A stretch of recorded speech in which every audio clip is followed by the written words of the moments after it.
Hello, and thank you so much for tuning into Albuquerque High School's production of Spoon River Anthology. Be advised that this show includes reference to extreme circumstances, mature issues, mental illness, tragedy, violence, and death. Spoon River Anthology is dedicated to Connie Adkins as thanks to her perseverance in supporting Albuquerque High School and its students even in complicated circumstances. Our online program is in the description of this video. There will be a 10-minute intermission. Thank you and enjoy the show.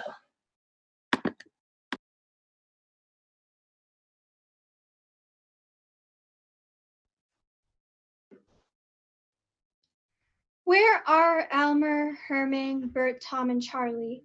The weak of the will, the strong of the arm, the clown, the boozer, the fighter. All are sleeping on the hill.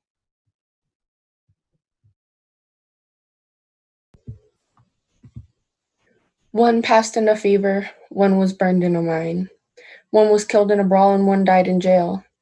One fell off a bridge, toiling for children and wife all are sleeping, sleeping, sleeping on the hill. Where are Ella, Kate, Mag, Lizzie, and Edith?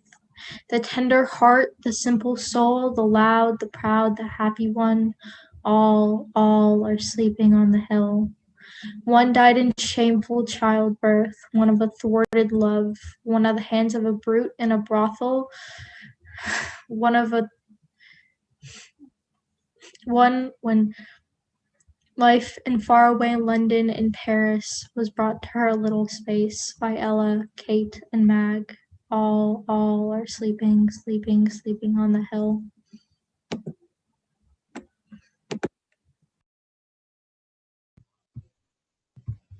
I say to you, life's a gambler, head and shoulders above us all. No mere life could close the house, and if you lose, squeal as you will, you'll not get back your money. He makes the percentages harder to conquer. He stacks the cards to catch your weakness, not to meet your strength. He gives you 70 years, for if you cannot win in 70, well, you cannot win at all. So I say to you, if you lose, get out of the room. Get out of the room when your time is up. It is mean to sit there and fumble the cards and curse your losses leaden-eyed, whining to try and try. I was the milliner, talked about, lied about, mother of Dora, whose strange disappearance was charged to her rearing. My eye quick to beauty saw much besides ribbons and buckles and feathers and leghorns and felts to set off sweet faces and dark hair and gold. One thing I will tell you, and one I will ask. The stealers of husbands wear powder and trinkets and fashionable hats. Wives, wear them yourselves. Hats may make divorces. They also prevent them. Well now, let me ask you, if all the children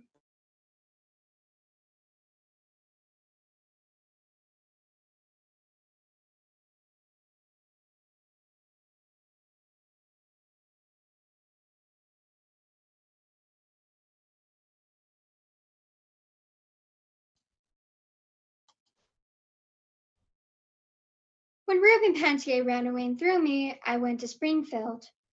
There I met a lush whose father just deceased left him a fortune. He married me when drunk, and my life was wretched. A year passed, and one day I found him dead. That made me rich.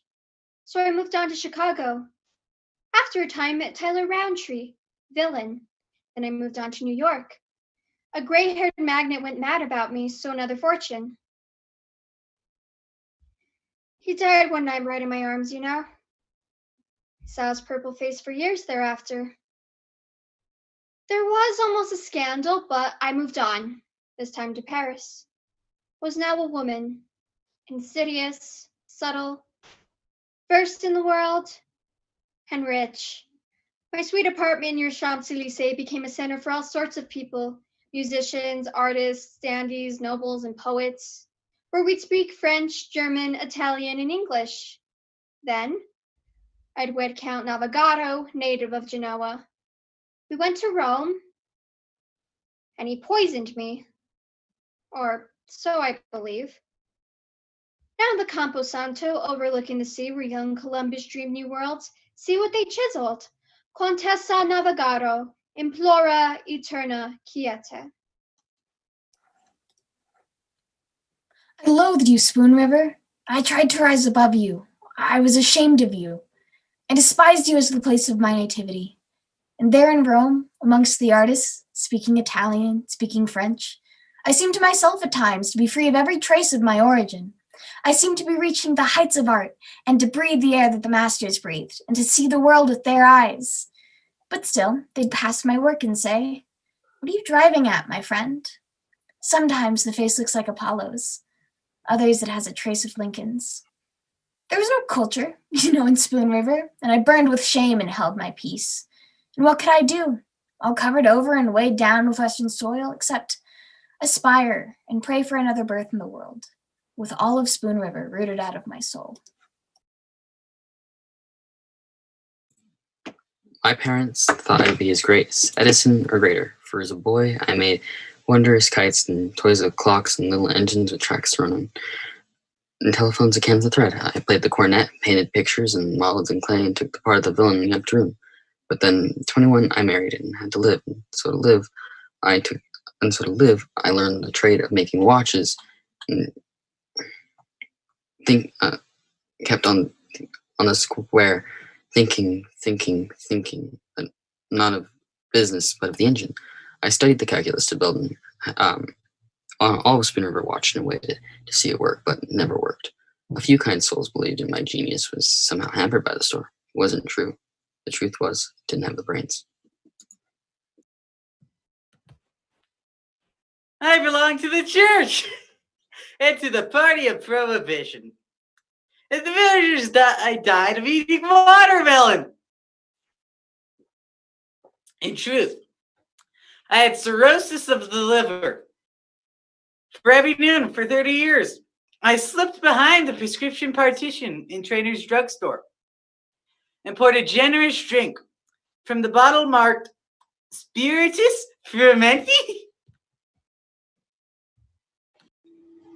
I know that he told that I snared his soul with the snare which bled him to death. All the men loved him, most of the women pitied him. But suppose you are really a lady and have delicate tastes and loathe the smell of whiskey and onions, and the rhythm of Wordsworth's ode runs in your ears, while he goes about from morning till night, repeating bits of that common thing, "Oh, why should the spirit of mortal be proud?" And then suppose you are a woman, well endowed, and the only man with whom the law and morality